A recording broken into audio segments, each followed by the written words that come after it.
Ayan na, Father.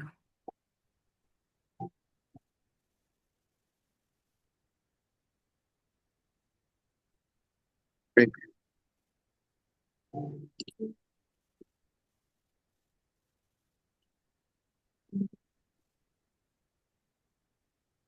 Okay.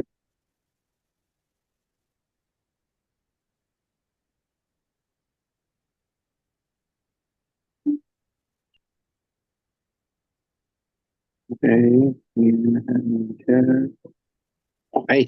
Okay. Okay na po to.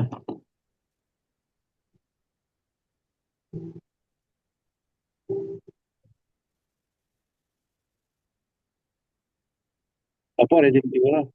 Okay. Next na po ba? Or introduction na po kayo? Okay, introduction na.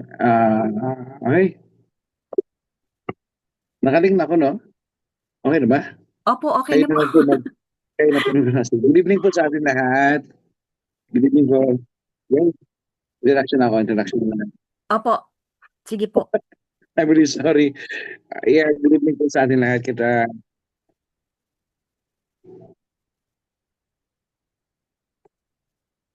ay, Sige, sige po, Father.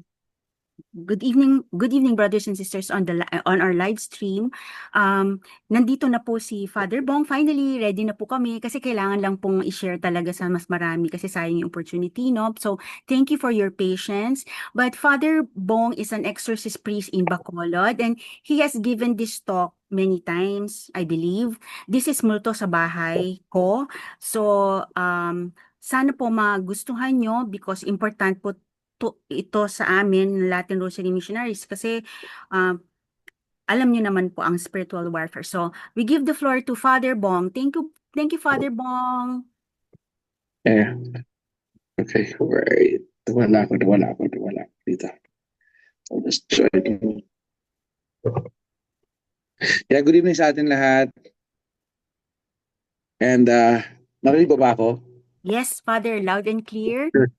And thank you po sa mga nanonood at sumusubaybay, multo sa bahay, understanding spirit, souls, and the call to faith, not fear. Kasi kadalasan ito kasi yung problema natin. Minsan sinasabi natin, Father, may multo sa bahay pero mabait naman. Father, nakakatakot sa bahay tumira kasi may multo. Father, ba't ibang pakiramdam ko sa bahay? Father, may nakikita ako. Father, hindi ako makatulog. Father, nababangungot ako lagi sa mga panaginip ko. So hopefully this presentation will help us to discern well, totoo ba yung ganito? Ano? Totoo ba yung multo? Totoo ba yung nakikita natin? Ano? Ang nararamdaman? Naranasan mo na bang makarinig ng kaluskos, makita ang anino o maramdaman ang kakaiba sa bahay? Siguro sa atin, sa buhay ko, actually originally taga Iloilo po kami. My father is from Iloilo and my mom is from Aklan. And both of them work in Iloilo until one day they decides to leave Iloilo and work in Aklan. Dahil sa yun nga yung mararamdaman, nakaluskos, nakikita, anino.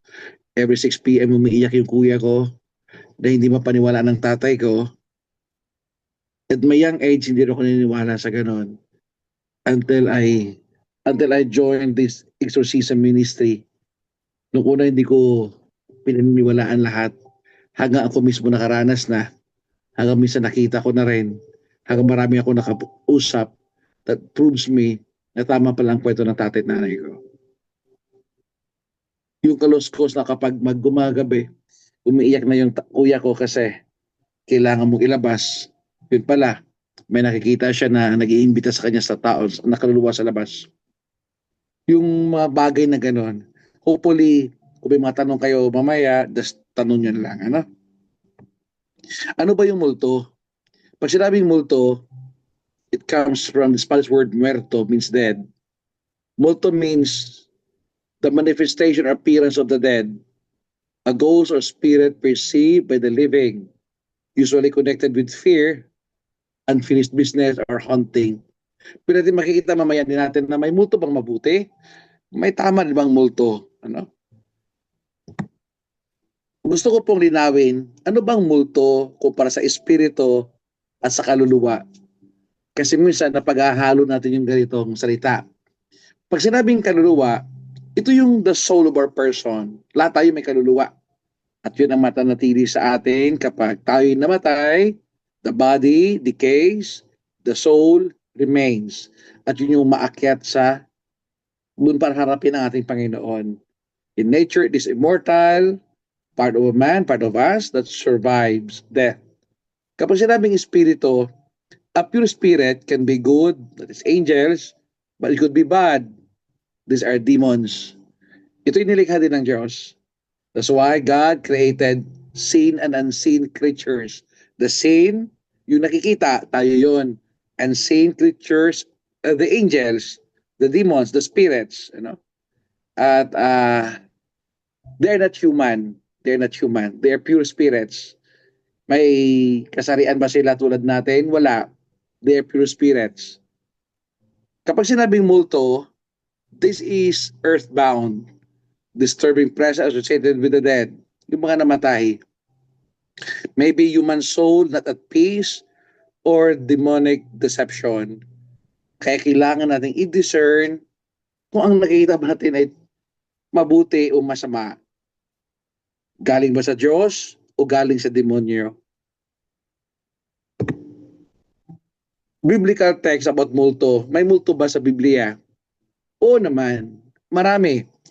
Actually, in Mateo 14:26, nang makita ng mga alagad na siya'y lumalakad sa ibabaw ng tubig, sila'y nagulumihanan at nagsabing, multo. At sila'y nagsigawan sa takot. Ibig sabihin, mula pa noon, may konsepto na sila ng multo. Na may nakikita silang patay, at minsan kinatatakutan nila, o minsan nakakausap nila, o minsan nakakasama nila, nakakalakbay nila. In Lucas, sabi naman doon, nagulumihanan sila at natakot sapagkat inakalin lang nakakita sila ng multo. Ngunit sinabi ni Jesus, bakit kayo natatakot? Tingnan niyo ang aking mga kamay at mga paa. Ako nga ito. Hipuin ninyo ako at tingnan, sapagkat ang multo ay walang laman at buto, na gaya na nakikita ninyo na taglay ko. Kapag sinabing multo, wala silang kasing katawan, din patay na nga, wala tayong katawan. Kaya Jesus proved to these disciples na hindi siya multo. Ako'y bumabalik. Kaya pinaramdam talaga, pinahawakan ni Jesus to prove to us ang kanyang pinangako that he conquered death. Kinonquer niya yung kamatayan na hindi na siya natatiling kaluluwa. Bumalik siya upang pahawakan sa tao, sa ating lahat, ang kanyang katawan, na siya kanyang pagbabalik, na hindi tayo iniwan, na siya totoong Diyos ayon sa isinulat ng banal na aklat. Tingnan din natin sa iba. In 1 Samuel, ipinatawag ni Haring Saul ang isang mangkukulam upang paakyatin ang kaluluwa ni Samuel. At nakita raw niyan si Samuel na lumilitaw mula sa lupa. Kapag ito po ay mangkukulam, ito po ay kasalanan, turo ng simbahan, kaya huwag tayo maniwala sa mga espiritista o yung mga nanggagamot, na ipapasok niya yung kaluluwa na mahal mo sa buhay, doon sa katawan of medium, at magkikipag-usap sa iyo, yung lolo mong namatay, lula mong namatay, o mahal mo sa buhay na namatay, at kinakausap ka. People of God, these are lies. Hindi totoo yun. Hindi pwedeng pumasok yung patay na mahal mo sa buhay doon sa katawan ng tao. These are demonics or panlilinlang deception para kumita lang itong mga espiritista. Father, bakit alam nila? They could be demons. Bakit, Father, alam nila? Baka may idea na sila sa iyo. Bago ka pumunta doon, alam nila yung pangangailangan mo, alam nila ang background mo, at dahil pera ang habol nila sa iyo, iisipin nila paano sila kikita ayon sa takot mo. No? Dahil sa takot mo, magbibigay ka na lang. Kaya nga sabi sa Deuteronomio, huwag kang magsangguni sa espiritista o manghuhula. Kaya ano ang aral ng simbahan? Ang pagtawag sa kaluluwa ng patay ay hindi galing sa Diyos at maaring demonyo ang nagpapanggap. Bakit? Hindi pwede. Kaya nga, sa ibang mga napupunta, nagpapanood sa Facebook siguro, ano, ako si ganito, ang ayoko ng ano kasi baka yung respect naman sa mga taong ganito. Kaibigan nila ng engkanto, nagpagpagaling daw, may engkanto mabuti daw. Hindi totoo yun. May mabuting demonyo daw, hindi totoo po yun. Para makilala daw, kung sabi nila yung kaluluwa sa kabila, hindi totoo yun. Hindi po totoo yun. Kaya yumayaman sila.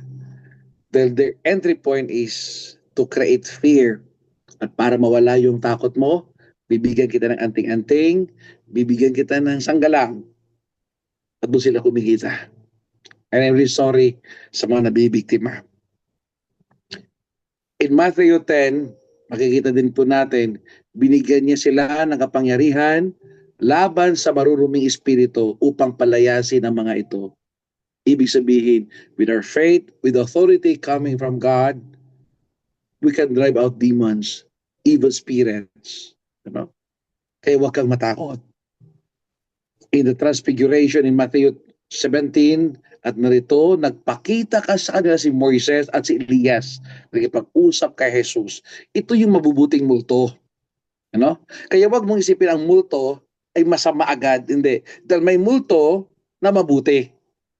Ha? May multo na mabuti.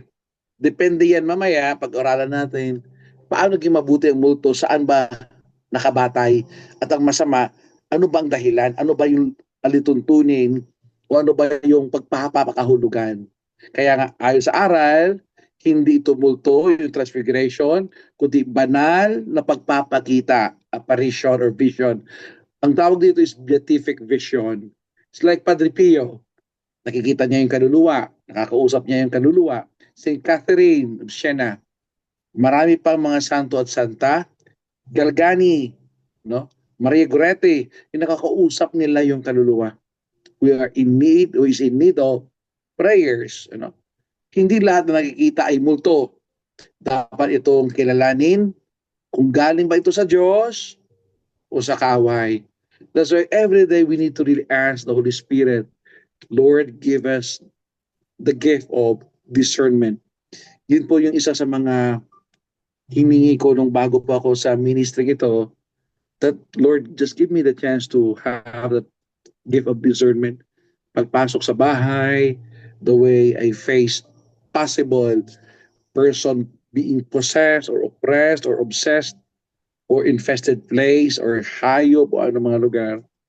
Kasi uh, sa mga karanasan ko since 2016 until today, ang dami kong hindi ma-explain. But at the end of the day, sabi ko, Lord, thank you for giving me the chance to be able to discern ito by peke, pagkukunwari, o totoo. Ano? So, we will see. In 2 Corinthians, it also says, hindi nakapagtataka sapagkat si Satanas man ay nagpapanggap na anghel ng liwanag. That's why we really need to discern, Lord, totoo ba itong nakikita ko? Tandaan nyo kapatid, ano? Kung anong magagawa ng Diyos, gagawin at gagawin at gagayahin ng demonyo yan. As demon is a father of lie and deception to make you believe, to make you really believe. At kaya nga huwag kang magpalinlang. Kaya in the book of Romans, be sober, be alert, be solid in your faith. Why? Because the devil is like a roaring lion looking for someone to devour. He sees them. Be solid in your faith. Kaya nga kapatid, wala naman Father mawawala dyan eh. Father, ano na naman eh, okay lang naman Father magpahula. Father, okay lang naman pag ganito. Bakit mo kasi paglalaroan yung apoy kung ikakapaso mo rin lang? Don't put options in your life na maglalagay lang sa'yo sa pwedeng ikakapaso mo. Ba't di ka makontento sa tama, sa wasto, at sa totoo? At kaysa lalagyan mo ng pagdududa at kulay, ang buhay na minsan malinis naman. Kaya may mga multo o pagpapakita na mukhang mabait o banal, ngunit panlinin lang lamang ng demonyo. Kaya nga, kung ano magagawa ng Diyos, magagawa din ng demonyo. Isa lang ang hindi magagawa ng demonyo, ang gawing mabuti kang tao. Yun lang. Yun lang. Kaya't mahalaga ang pagkilatis at panalangin bago maniwala. Walang sinasabi ang Biblia na ang kaluluwa ay naglalakad pa sa lupa. Wala na. Pagkatapos ng tayo mamatay, doon na po tayo. Subalit ang kaluluwa ay ang kaluluwa ay harap sa Diyos. Kaya ang multo ay maaaring pandilin ng demonyo o kaluluwang humingi ng dasal. Kaya kung nandito man sila, hindi yan dito para nakatira para magpapakita kung saan-saan. Hindi po. They may be here for you personally to ask prayers. To ask prayers. Later on, you will be guided the signs kung may tama, o masama, o mabuti. Ito ba totoong spirito o kaluluwa, multo o masamang multo. Okay? Different kinds of multo. Ano bang iba-ibang klase ng multo? Number one, kaluluwang ligaw. Pag sinabing kaluluwang ligaw, although don't take this ano po, hindi po ito yung ano ha, yung nimbo, although ito nga theological is question, pero wag niyo pong i-take this literal na parang dito lang siya. No, no, no. Na nag-iikot-ikot dito. Hindi po. Hindi po. Kung ikaw lumigaw na, naliligaw sila na they need to seek prayers for you personally kapag ito sa buhay mo, mahal mo sa buhay, they need your prayer. Kaya magpapanaginip ka, magpaparamdam sa'yo, magpapakita sa'yo. Isa sa mga halimbawa nito ay nung minsan po ako ay naglakad doon sa isang bayan kasi pumunta po ako doon sa family friend of mine and actually the Tumaog family in Malay. Minsan doon po ako noon and hinatid nila ako pa uwi around 2 a.m. na siguro. Nagulat ako at 2 a.m. na. Pagdaan ko po doon sa isang bahay, may nakita po ako doon sa may veranda na babae. And I described that, the soul to them. And they affirm na, si ano to, yan tong taong ito. Siya yan. Okay. So we need to bless the house. So I always encourage the family then to offer mass for the soul of the person at least for 7 days. Nasa libro ba yan? Wala. Ito according lang sa mga experiences ko. So for 7 days, pagmisaan natin yan ha. So I need to get the name. So on that date na i-bless namin around 4 p.m. in the afternoon, kasi medyo matagal po yung pag-bless namin, we need to incense it, blessed soul, prayers, etc. Nakita ko po siya. Nung biglang lumabas siya and then pushed me. And then hanggang sa iba na ito, yun pala, it is not the soul of the person longer. It was already a demon. Nung tumatakbo siya sa blessed soul, hinahabol ko siya hanggang tinulak niya ako. And then in-incense ko na lang hanggang sa nawala siya. Pwede kasing gamitin yung mukha na yon na nakita ko ng demonyo na nakatira talaga sa bahay na yon. At yung kaluluwa na nagpaparamdam na yon, nung kaluluwa nakita ko, bakit siya nagparamdam at ginamit ng huli ng demonyo? Kasi yung bahay niya, sinunog, pinag-ipunan niya lahat-lahat. She was working somewhere away from the place, far from the place, ay kung bakit kung saan, sinunog ng isang, basta sa sunog, at kaya meron siyang attachment doon sa lugar. At dahil doon, she needs prayer. Hindi siya at peace. para doon sa isang bahay din na binbless ko rin, sabi ng couple na naginip sila, nababangungo daw sila. So baka normal lang yan. Pero what makes it different, kasi dalawa sila mag-asawa, same ang dream nila, in same time, at same din sila nagising. So hindi pwede yun. That is, hindi kasi yun, hindi mo ma-explain yun eh. Bakit pareho yung panaginip nyo, pareho yung pagtatakbo, pareho yung scene, pareho kayo nagising, parehong tao, yung napanaginipan nyo, or anumang disturbance. So I went there.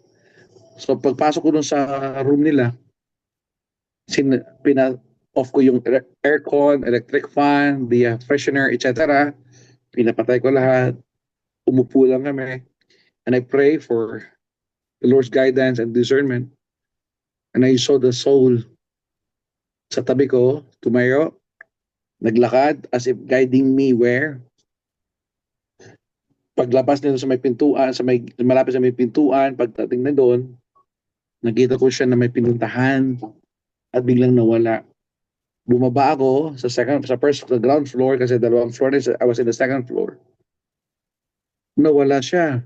Bumalik ulit ako, umupo ulit ako, and then napakita siya uli. Hanggang that soul led me to the item.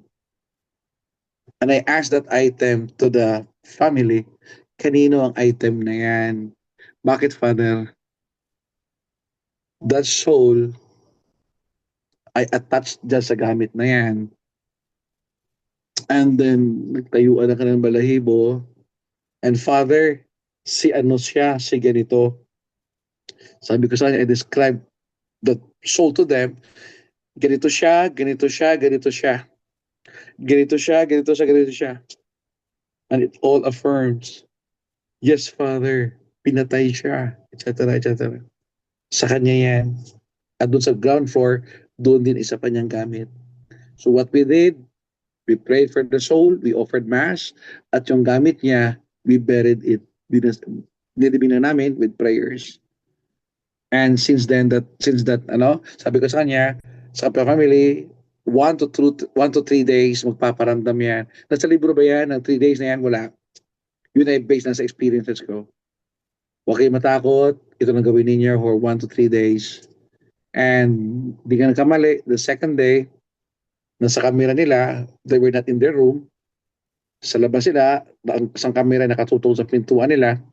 At nagulat sila nung bumukas ang pinto, and they saw a white shadow going out from the room. At kusa na nagsara ang pintuan. Bakit kakaiba ang pintuan? Well, no one can open that door. Why? Because that door can only be opened using their thumb. Ikaninong thumb, nandito sila outside, just watching the camera, the CCTV camera. They were not there in the room. So who opened it? Nobody, because it needs their thumb mark. Mm-mm. So after that, naging payapan na sila, okay na lahat. Okay? So ito yung mga lost soul asking for prayers sa Lumisa. Kaluluwa ng mga yumao na wala pang kapahingahan, bibigas kasalanan, o di natapos na misyon. Karaniwan nagpapakita sa mahal natin sa buhay. O yung the person na close sa kanya. Halimbawa, mayroong isang pare nag-share din sa akin. She was in Iloilo. Actually, he was in abroad. He was in abroad. At namatay ang tatay niya here in the Philippines. You know what? In the middle of the night, may kumatok sa pintuan niya kasi hindi naman siya makauwi. Kasi nga, kakauwi lang niya, biglaan, mahirap sa schedule niya. Pagkatok lang, pagbukas ng pinto, wala po siya nakita. But he was able to smell. Anong amoy niya? Amoy putik. Putik ng sakahan. Bakit sakahan? Because his father was a farmer. What the priest did then, he cried, knelt down, and prayed for the soul of his father na hindi siya nakauwi, kaya ang tatay niya ang dumalo sa kanya to remind him, I believe, ako din naman sa pari, it's okay. I understand, hindi ka makaka-work, kasi dinala kita anak, huwag ka mag-alala. I'll be okay. Something like that. You know? Anong pa iba pang mga uri ng multo? Demonic spirits or demonic apparition? Ano po ito? These are evil spirits pretending to be dead. No? Espiritu ng kasamaan, nag-aanyong multo o mahal sa buhay para lang takutin ng tao. Madalas nasalin ng matinding takot, depression, pagkasira ng pananampalataya. Dito kailangan magdasal at magpapapasbas ng bahay. May mga tao kasi na ang dami ng cases ko niyan. Ano, na pumunta sa akin, Father, nag-aaway na kami magkakapatid. Bakit? Kasi yung pamangkin ko, nakikita daw niya ang lolo niya. At ang lolo niya, inuutusan siya na maghukay. Dahil doon sa likod ng bahay ay may ginto. At hindi siya makakaalis sa bahay hanggat hindi maibibigay ang ginto na yan sa pamilya na pagmamanahan niya. Ang lola ay nakmadin na kaakyat sa langit kasi wala naman siyang misyon. Kaya si lolo, ang lolo niya, na tatay namin, ay nandoon pa raw, naiwan dito sa bahay. Kaya yun, they seek for treasure hunter. Ang lalim na po ng butas, wala po nakitang ginto. At ang nakakalungkot, ang buong pamilya ay nagwatak-watak. Ang gamot na ang pera para sa gamot, nagalaw tuloy hanggang sa isang kapatid niya ngayon, ito lang, recently, namatay na dahil wala nang pangsustento. So para bagabang, ito'y panlilinang ng demonyo. Kaya huwag ko'y maniwala na nagpakita sa'yo at ito yung dahilan, ito yung tinatawag niya sa atin, hindi po totoo yun, ha? Mamaya mapag-aral natin yan kung paano madidistinguish yung pagkakaiba. Residual haunting o bakas na nakaraan. Ano uri ng multo ito? Energy echo of past events. Hindi ito kaluluwa kundi enerhiya o laala na paulit-ulit na nangyayari. Parang replay na nakaraan. Halimbawa, paglalakad, iyak, o tunog na paulit-ulit. Pero hindi sila kipag sa tao. Yung maring, uy, may naglalakad. Yung gripo. Lagi na lang yan dyan eh. Para bang mga may boses na ganyan. So, ito po usually nangyayari sa mga mahilig sa mga antique collections, yung mga luma. So, please, be careful. Ako minsan ay pumunta doon sa isang bahay isang bahay, ko nang banggitin kung ano po, ano. And doon po ako sa kabilang bahay natutulog, and sa harap namin yung bahay din yung isa. And nakikita ko ang daming multo. Nagtataka ako, bakit ang dami? Kaya, pagpasok ko, nawawala sila. Pero doon sa isang area ng bahay, lagi silang naglalakad, lalakad. Kasi nawawala. And then, somewhere doon sa may corner, may nag-howl. Gumagano, ano? And I saw an old jar. Banga.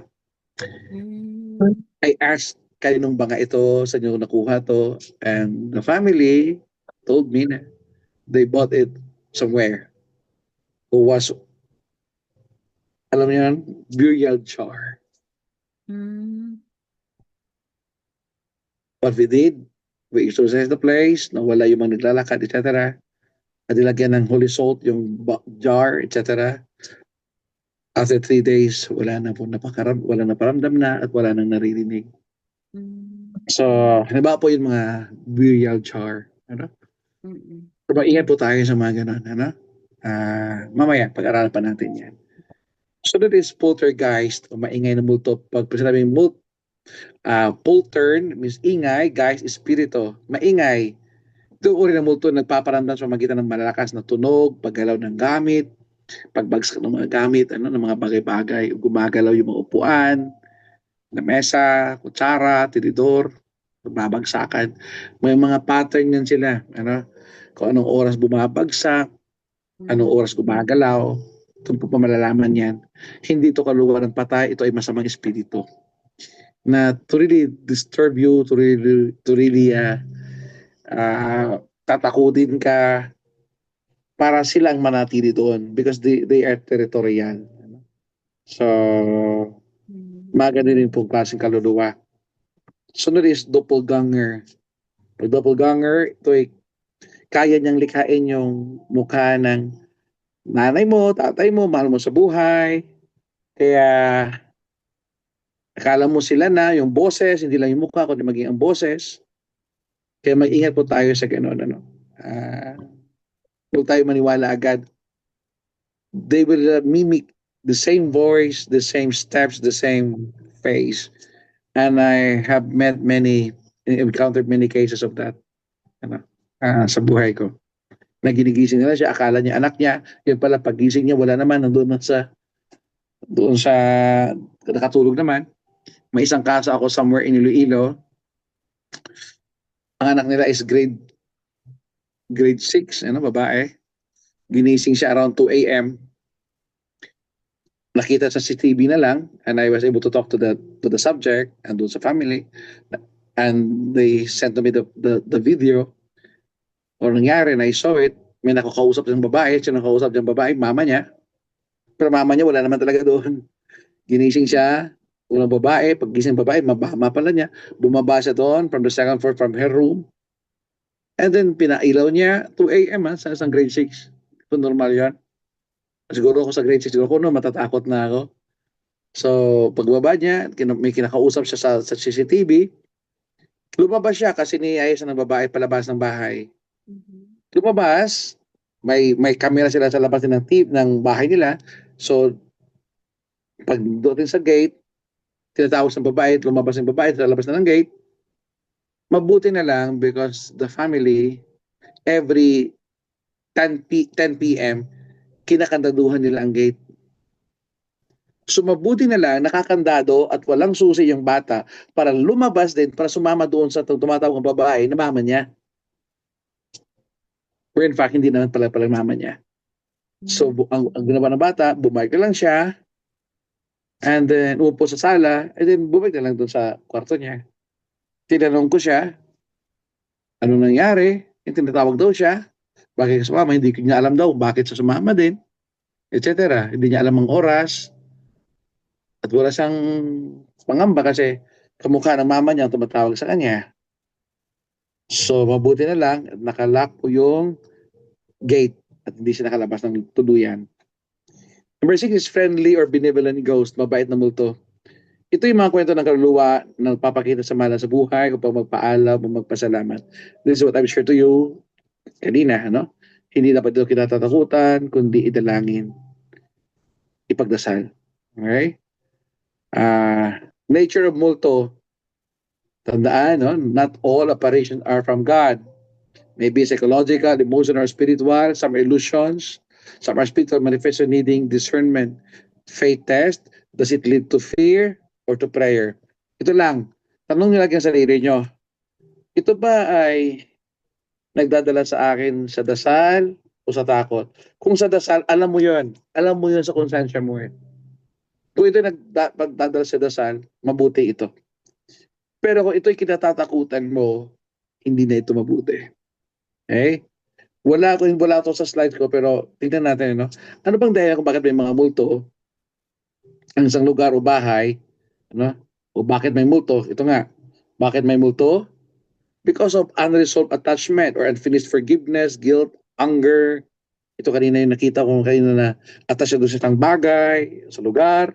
Curiosity or occult practices doon sa lugar na yon. Spirit of divination, paglalaro-laro ng mga spirit of dagla sa lugar, lahat-lahat. Demonic deception. Bakit may multo? Because of prayers for the dead. Hindi dahil pinagdadasal yung mga patay. Ito yung kawalan ng kapayapaan ng kaluluwa kapag isang tao ay namatay na may galit, takot, sabi ko, hindi pa nagkapagpatawad, nanatili siya dito. Kaya nga in the book of Isaiah 48:22, walang kapayapaan ng masama, sabi ng Panginoon. Kaya ibig sabihin, kung hindi tahimik ang kaluluwa, maaari magparamdam upang humingi ng dasal o kapatawaran. Isa din sa mga dahilan kung bakit may mga multo ang isang lugar because of trahedya or karumaldumal na kamatayan doon sa lugar mismo. Kaya, di ba, minsan napapakita doon sa may tulay kasi marami nasasagasaan dyan. Ay, may pinatay kasi diyang babae at marami na pong karanasan sa ganon. May isang bahay ako pinuntahan at nagugulat yung pamilya, natatakot na kasi every time they open the door, nag-iingay, natatakot na sila, may narinig sila, hindi na ma-explain. They asked my help and I went there to check. Meron doon sa second floor, may dalawang rooms. At pag akit ko pa lang, may humihila dito sa paa ko.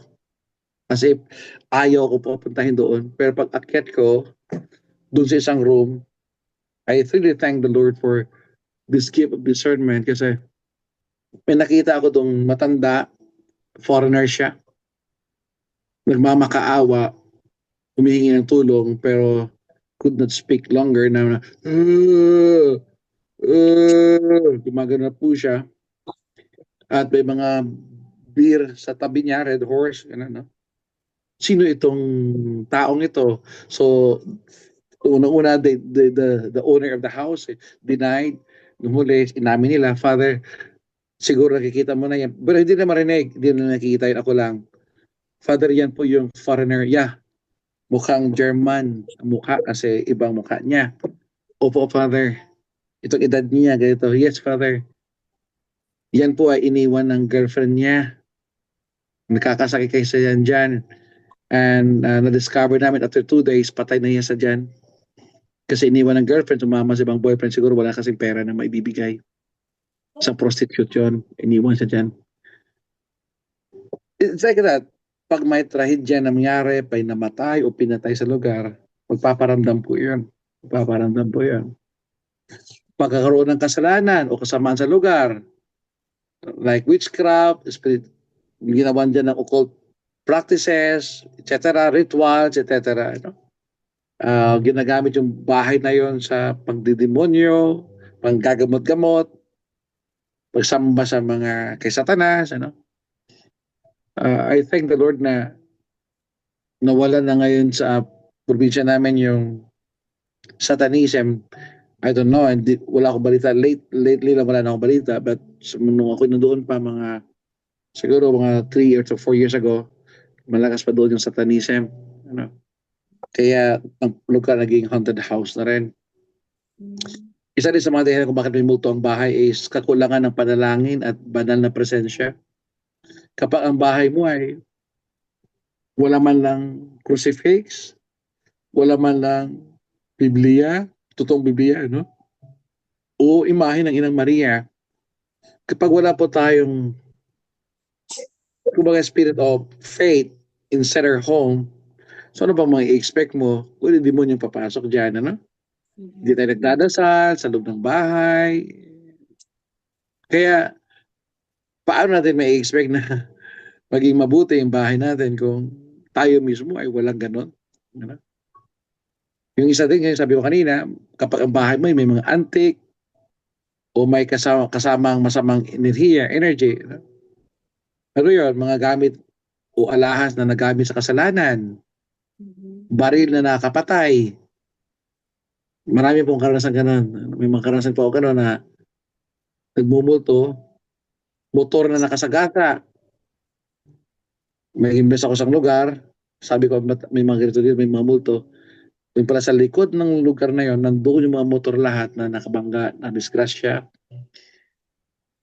Ang dami po. Kaya napaparamdam po sila. Isa rin ay kawalan ng pagpapatawad o alitan sa pamilya. Nagkaroon po ng multo yan. Bakit? Kasi po kapag may galit po ang pamilya, so tendency po natin is mag-curse. Kapag sana ganito ka, mag-ano ka sana. That curse, no? Sama ng loob. Kaya, maramdaman mo yun eh. Minsan kaya pag-bless pa ako ng bahay, uupo muna ako niyan, pinapapatay ko yung electric fan, aircon, at i-discard ko po yung freshener para maamoy ko siya kung meron ba o wala. Pag hindi ko siya makita, maamoy ko talaga siya. At meron isang pamilya noon na pinuntahan, pag bless ko talaga, may At wala, sarado ang bahay Bakit may ibong malaking itim? Lumabas, Mm. lumipad sa gitna, hinabol ko at bigla nang nawala. Saan pumunta? Ano? Mm. At doon sa isang kwarto, naamoy ko yung masculine na amoy na sobrang tapang demonyo talaga. Mm. Bakit ano bang meron sa pamilya? Divided. Ano ba meron sa pamilya? Yung anak ay minamolest siya ng sariling magulang. Mm. Kaya ano pang i-expect mo? Di ba? Mm. Kaya ito po yung kawalan ng pagpapatawad o alitan sa pamilya. So din may multo is ginagambala o sinadyang tawagin. Pag tayo ba nagtatawag ng espiritu ba? Like Spirit of the Glass, Kidja Board, na nagtatawag ng espiritu sa biro. ah, kaya kapag tayo naglalaro sa mga espiritu, pupunta talaga yun. Pupunta talaga sila. Kaya sabi ng simbahan, hindi lahat ng multo ay masasamang espiritu, tandaan niyo yun. May ilan na kaluluwa ng mga namatay na humingi ng dasal, ngunit ang simbahan ay nagbababala. Ang mga tanging dapat kausapin natin ay ang Diyos sa panalangin at hindi ang kaluluwa ng patay. Kaya kung tayo magkausap, huwag doon sa patay. Ang Diyos ang kausapin natin. Ang problema kasi natin ay ito, ang dami ko may kaso ako noon na frustrated siguro siya sa love life niya. Mm.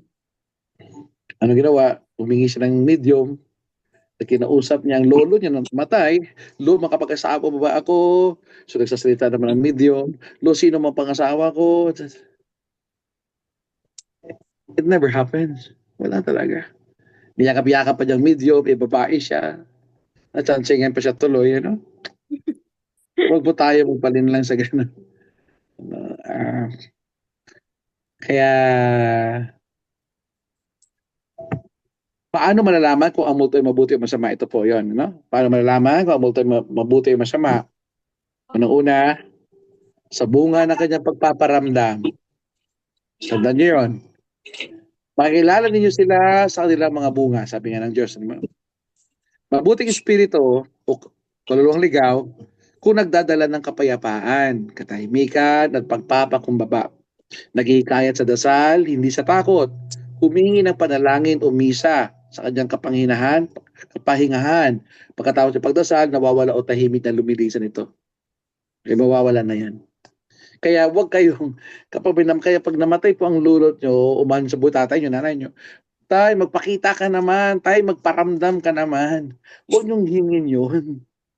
Wag, kasi pwedeng demonyo ang gagawa nun. Sana tayo magpakaramdam ka naman. Naintindihan na mahal natin yon, ang mahal natin sa buhay. Pero, ang Diyos ang nakakaalam nun. Kausapin ang Diyos, hindi yung kaluluwa. Masamang espiritu, demonyo. Ano niya sa bunga ng kanyang pagpaparamdam. Kung ang pagpaparamdam niya ay nagdudulot ng matinding takot, galit, kalituhan o kaguluhan, ayaw sa dasal, sa krus, sa banal na tubig o sa rosaryo, dagati ng pagsuway sa Diyos o tukso sa kasalanan. Kapag nagdasal, lalo nagagalit o nagwawala. Hindi totoo yung mabuting espiritu yon o mabuting kaluluwa. Pangalawa, paano malalaman? Sa mensaheng ipinaparating. Doon ay malalaman kung ang multo ay mabuti o masama. According to the message na kanyang binibigay sa inyo, sa atin lahat. Paano yon? Paano malaman na mabuti siya? Kapag ang sinasabi niya ay, ipadalangin ninyo ako, o sabihin mo kay Father na ipagmisa ako, o linawagan ng awa at kapatawaran, patawarin niyo na ako. Masama ito kung sasabihin niya, tulungan mo ako magiganti. May mga kaluluwang ganon. Sumama ka na sa akin. Di ba? Minsan, Father, Father, Father, na naginip ako gabi, nakita ko si nanay. Sabi niya, sumama daw ako sa kanya na. Sabi, these are demons. Ito yung sign na demonyo po ito. At hindi totoo. Humingi ng action na laban sa Diyos o nakakatakot. Kasi kapag sa Diyos kasi, hindi nakakatakot. Ang Diyos nga mismo nagsabi na, do not be afraid Pero if it brings fear, not faith, then please discern it well. Discern it well. Okay? Pangatlo, paano malaman ang multo ay mabuti o masama? Depende yun sa reaksyon sa mga bagay na banal. Mabuti yan kung tahimik o umiiyak kapag binabasbasan ang pinagdarasal. Minsan unti-unting nawawala habang dinarasal. Nawawala yan sila. Kapag masama, naiinis, nagwawala kapag dinadasalan. Bawa, pag nagdadasal ka ng deliverance or exorcism of the place, nagbabagsakan. Kaya sabi ko talaga yan kapag nakita ko na may lugar na, well, I was in sa ibang probinsya noon, so nagpag-akit ko pa lang sa second floor, doon sa baba ng hagdan nila, nakita ko yung isang black shadow in a form of a man, masculine. Ang ginawa ko, sinid ko agad yung mga aso nila at saka yung mga anak, para di matakot yung mga anak. No? Hindi namin pinalam sa mga anak. So kami lang ng mag-asawa at ako at isang alalay doon sa kwarto nila nagdasal sa second floor, doon sa master bedroom. Habang nagdadasal, sa ganang sabi ko, I condition them, kapag anong mangyari, focus lang sa dasal. Kat anong mangyari, focus sa dasal. So while having the prayer, itong wife, umiiyak na, sumisigaw na. Kasi bakit? Sinasaksak daw ang kanyang paa. Pinasinasaktan daw siya. No, no, no, no. Please, focus. Tuloy. Yung husband, pakialalayan lang, pero huwag ka mawala sa dasal. Dasal, dasal, dasal, dasal. Hanggang humiga na lang yung babae. Sige, humiga ka. Nilagay ko ng huli o ng paa na wala, lahat-lahat. And when we began to sprinkle the place of the Holy Soul, nakita ko marami doon may talisay nilang kahoy. Pag spread ko ng Holy Salt, believe it or not, people of God, believe it or not, yung lugar, bahay nila, hanggang sa pinakamalayong lugar na makikita mo at maririnig mo, gumaganon yan. At yung aso, maliban sa bahay nila ang aso doon sa ibang bahay, hindi sa bahay nila. May aso sila pero hindi ang aso nila umiiyak. Kundi sa labas ng bahay, pag may tumatakbo from their house, paalis, patakbo, palayo. Yung mga aso na madadaanan, lahat yan umiiyak. Except their dogs that I prayed and sealed. So, paano ma-explain yan?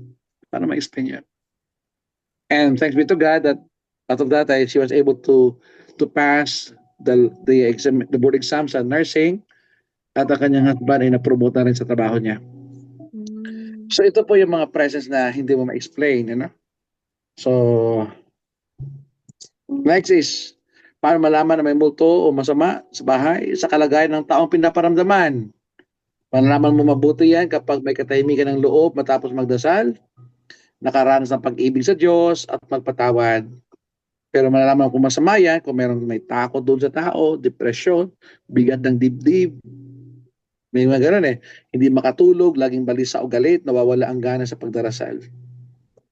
Doon sa mga tao, na pinaparamdaman. Din, isa pa sa mga para malamang mabuti masama. Panglima, sa layunin ng kanyang paglitaw. Bakit ba kapag mabuti? Kapag lumitaw yan sa'yo, mabuti yan kapag humingi ng dasal lumisa para mabigyan ng babala o palala sa pananampalataya. Lagi nagdadala pabalik kay Kristo. Masama yan kapag nananakot, pagdala ng kaguluhan, magpahiwalay ng pamilya, nais na alisin ang pananampalataya at palitan ng takot, pahiwalayan kayo ng mag-asawa, sabi ko sa iyo, gano'n. Huwag kayo maniwala sa gano'n, Always, the teaching of the church, stand firm what the church teaches us. So mga pamantayan ng pagkilala, discernment, rules, According to St. Ignatius of Loyola, ang mabuting espiritu ay nagdadala ng kapayapaan, liwanag, at pag-ibig sa Diyos. Ang masamang espiritu ay nagdadala ng kaguluhan, takot at paglayo sa Diyos. Kaya kung may pag-aalinlangan, laging piliin ang dasal kaysa pagdududa. Okay? Signs na may multo ang bahay. Dito nyo malalaman kung may multo ang bahay nyo. Pakicheck Huwag kayong matakot, please. Huwag kayong matakot. Number 1, bigla ang pagbabago ng atmosphere. Parang lumalamig, bumibigat ang hangin, o parang may presensyang nakamasid. Ay, parang may tumitingin sa akin. Ganun, no? Kasi minsan makikita mo naman yun ito kasing peripheral natin, malaman mo naman yan kung may tumitingin sa'yo, wala. Parang totoong tao na titingnan ka, pag tingin mo na dyan, kaibigan mo, titingnan ka. Parang gano'n din po yan sila. Mailan na nakakaramdam ng kabigatan ng dibdib o pagkahilo kapag nasa isang particular na bahagi ng bahay. Kapag doon sa isang corner, bakit ang bigat ng loob ko lagi dito? Bakit nahihilo ko sa part ng bahay na ito? Check talaga yon. Maganda yun. Pangalawa, kapag may kakaibang tunog o ingay, kapag ang bahay niyo ba may kaluskos, yabag, pagkalansing, o biglang kalabog kahit walang tao, minsan parang may boses, bulong, o tawa na hindi matukoy. May tumatawa yan na parang sa ilalim ng lupa ba? Mm. O yung boses niya pero yung bass, meron gano'n na. Totoo talaga yun. Kung ano nakikita niyo sa TV, parang gano'n po yan sa totoo. Parang gano'n yan. Parang gano'n din yan. Siguro ang haba talaga ng experience ko kung magkwentuhan lang tayo. Sunod is pangatlo, paggalaw ng mga bagay o pagpapatay ng ilaw. Actually, nung hindi pa ako exorcist, ako ay seminarista pa lang, pero exposed na ako sa exorcism kasi dinadala pa ako ng exorcist priest namin na pari sa mga ministering ganito. Minsan po uso pa noon ng 24/7 na naalala niyo po yung Sun cellular phone, Sun, na Ah, walang patay-patay yun. Ikaw na lang papatay talaga kasi iinit na yung tenga mo. Sometimes po kasi ang mama at papa ko, hiwala yan sila matulog kasi ang mama ko, nanonood pa ng teleserye sa gabi. Ang papa ko, maaga matulog kasi nagja-jogging pa siya sa umaga. Kaya minsan ang mama ko, tinawagan ko ng mga 10 o'clock in the evening. I was in Manila and my mom is in Aklan, sa bahay namin. Sabi ko, oh, may tao dyan sa kasama ka. Huwag kang nga ganyan bongbong kasi di mo ko pare, ano? Huwag kang ganyan bongbong ha. Tinatakot mo ako. Hindi ma, totoo, merong tao dyan ma. Ah, ganyan ka naman. Sandali lang. Huwag mong patayin ng cellphone, iihi mo na ako. So kasama ko on the phone, well, my mom is sa CR. Pagdaan niya, boom, kasi pag yung kwarto kasi, dadaan ka ng sala, punta ng CR kasi wala naman po kaming CR sa kwarto. Hindi po kami mayaman eh. So, pagdaan niya ng mama ko, boom, sabi niya, nakaandar ang TV. Kaya nga, may tao nga dyan. Yan nga, tulong si papa mo, tinatakot mo ako. Nag-iyang mama ko. Pagbalik niya ng CR, believe it or not, when my mom about to turn off the TV, nakita niya ang babae doon sa screen, galit na galit. mm. At kukunin, tatanggal niya sana yung plug, sumigaw siya, boom! Bakit? Hindi nakasaksak ang TV. Pero Ah, parang oh my God. anong point ko dito? Kung ano po napapanood niyo sa pelikula, na yung ilaw ay kumukurap-karap, totoo po yun. Because they Mm, have controls of power and electricity. They can control that. You know? mm. Ah, at bakit gusto nila sa CR? Kasi may tubig. Bakit gusto nila sa CR? Mamaya mamalaman nyo yan. Mamaya malaman nyo yan kung bakit gusto nila sa CR. Kaya sabi kanina dito, bumibigay ng hangin, bubulong. Ito kayo may kaluskong kalabog. Ah, mamaya, kasi ang amoy kasi nila mabaho. Ano? Kaya gusto nila sa CR para hindi maisip, maramdaman, maamoy. Nakala mo ang mabaho ay CR, yun pala, sila na pala. Oh. Ah, Kaya mag-ingat kayo sa CR ninyo. Mamaya kung may tanong kayo, kaya sabi ko nga sa mga, kapag ang CR ng bahay ninyo ay kulob, please open it. Kung wala namang bisita kayo, open it. No?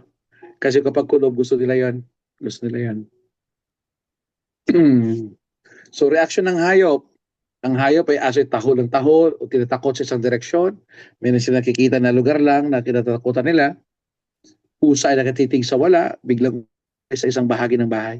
Kapag doon sila, umaalis agad sila. May portion ng bahay nyo ba na kakaiba? Ito yung panglima, ito rin nangyari sa kaibigan ko na yun na invest ko.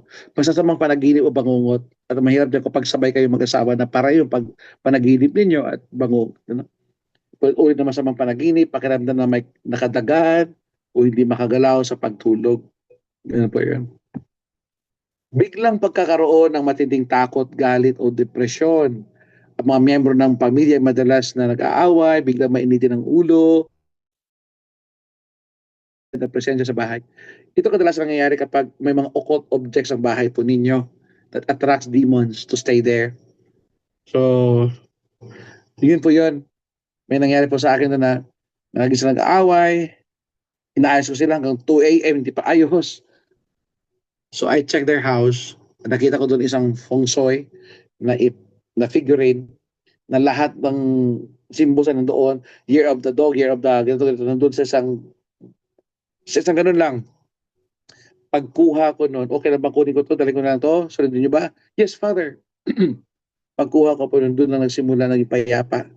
But while that object was in my room, ang daming demonyo ko nakikita every night sa kwarto ko. Kaya nung pagbasag ko lang, doon na nawala lahat. Pag-exercise ng pagbasag po noon. Ano?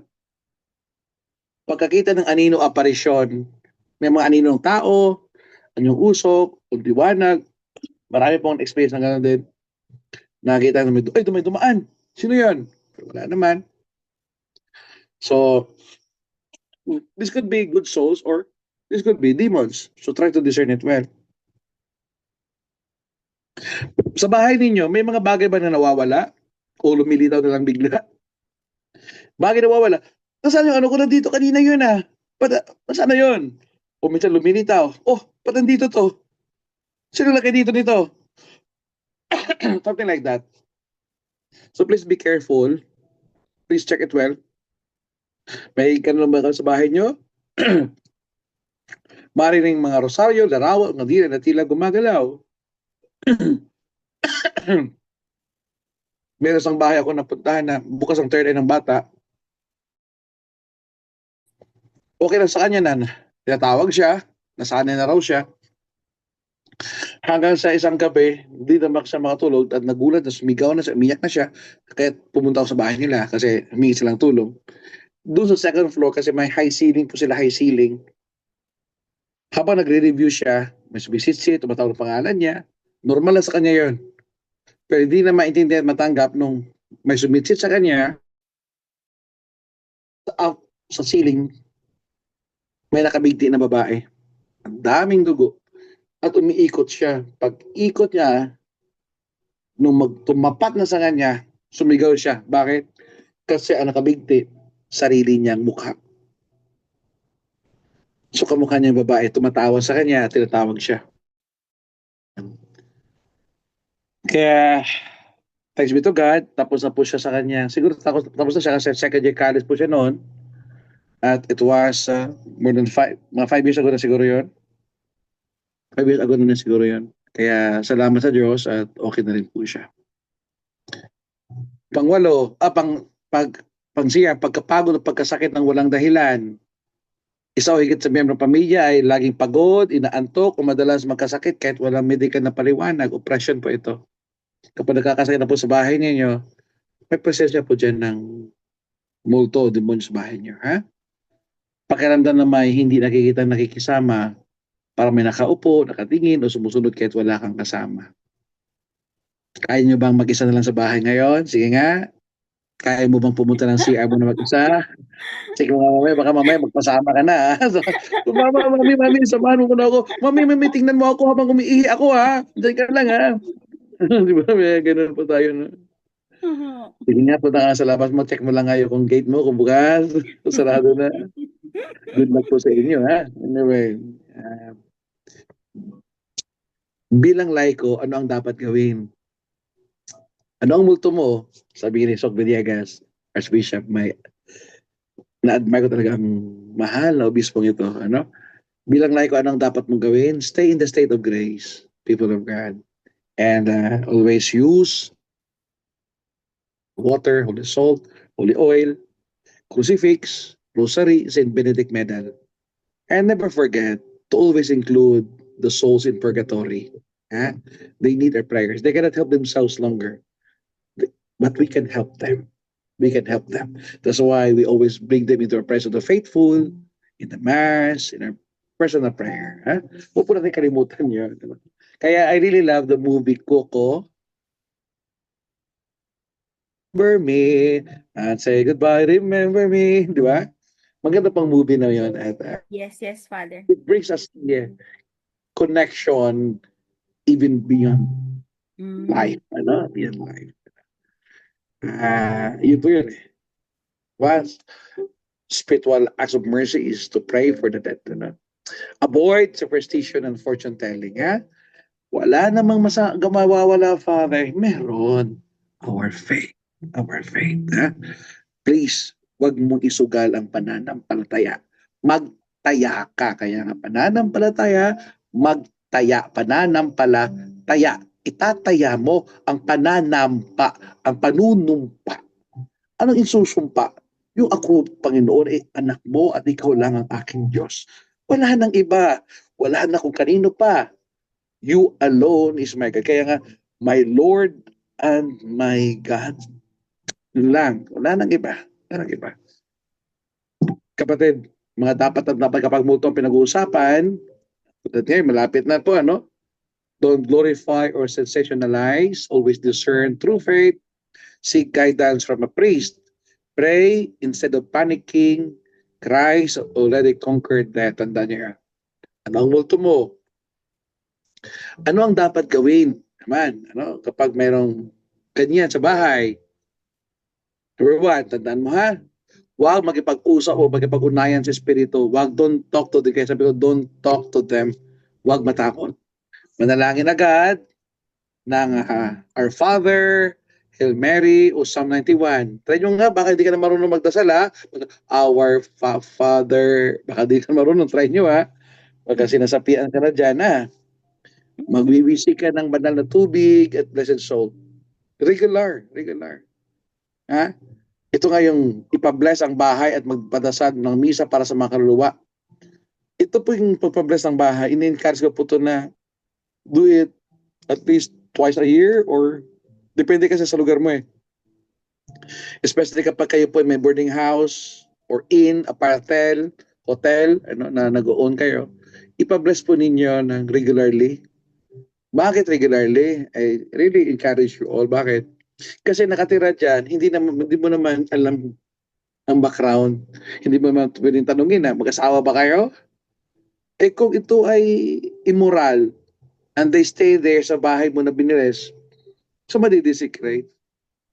Kaya, please, may mga bisita ka rin, di ba? Sa bahay ninyo, bahay natin, na hindi mo rin, nagpa-albularyo ka ba?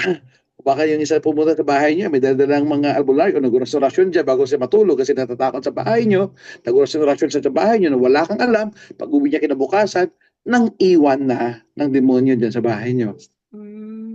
So, hindi mo naman yan na, sis, pwede bang matulog dyan sa bahay niyo? Wait lang. Number one, nagpa-albularyo ka? No, okay, check. Number two, may anting-anting ka? Kailangan ba bang interviewin yun? Di ba? Yes, So, I really encourage na wala namang masama na magpa-bless lagi, di ba? Mas maganda nga yan kasi hindi mo alam kung sino pumapasok at anong pumapasok sa loob ng iyong tahanan. Number 5, kumonsulta sa pari o sa exorcist ng diocese ninyo. Ha? Okay? Para di na magkaroon ng multo sa lugar, guidelines to prevent future disturbances. Number 1, ito nga sabi ko, you must have at least regular house blessing. Kaya minsan sabi nila, Father, ginpa-bless ko naman yan last year eh. Kailangan ba bang i-bless yan? Father, na-bless na yan eh. Bakit mo kinatatakutan ng blessing? Kung ito'y mabuti. Di ba? Iniisip mo ba siguro yung bayad? Hindi, wala pong bayad yun ha. Kung nagbibigay ka sa pare, hindi po bayad. Please don't take it as payment. It is your, at least, help to the priest to continue doing his own ministry. Ano? Siyempre, isa pa, nagkasolidar si Father sa inyo. Ano? Mahiya naman tayo. Ano? Pero, hindi po yun bayad. Ito po ay pasasalamat mo lang, gesture of gratitude, gesture of helping the ministry, helping the church. But don't take it as bayad para ayaw mong ipabless ang bahay niyo kay Father. Ha? Kung hindi po maniningil si Father na yan, wag mong bigyan, try mo. Wag mong bigyan. Hindi po maniningil yan. Kapag sumingil yan, sumbong niyo sa akin. Ha? Pero hindi po maniningil si Father. Ha? Bahagi po yan ng aming sinumpaan. Ano? To live in the poverty of Christ. Okay? And then, avoid spirit games, the spirit of the glass, get your board, etc. Maintain faith-filled atmosphere. Have a common prayer, not just personal. Nagdadasal ba kayo ng Rosario? Yes, Father. Saan? Ako lang, Father, sa kwarto ko. Bakit may anak ka naman One Father, hindi ko sila matawag. There's a problem. May problema tayo ba? Ha? Kaya, please, lead your, not yourself, but your total members of the family to prayer to God. Offer masses for the departed.